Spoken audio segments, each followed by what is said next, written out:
คนนี้ล่ะคนที่รักแต่เจ้าผู้เดียวสิบ่เฮ็ดให้เจ้าเสียใจคือที่ผ่านมาก็หากมาฟ้าสิตั้งใจแกล้งให้เจ้าอกหักอ้ายสิตั้งใจหาจนสุดชีวิตหากพร้อมลิขิตสิขีดเส้นไว้เฮาหักกันแต่สุดท้ายนั้นก็ขึ้นอยู่กับใจเจ้าสิหักเขาหรือเจ้าสิหักอ้าย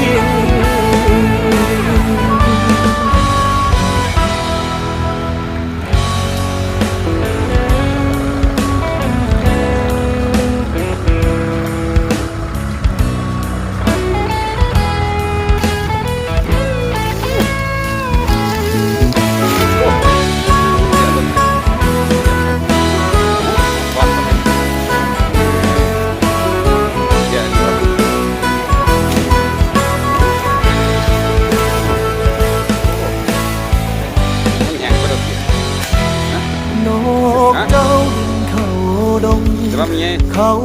คงบ่คืนมาคือสิบินนี้บ่คอยท่าเจ้าดอกเด้อนางเด้อนางดูฟังอ้ายแน่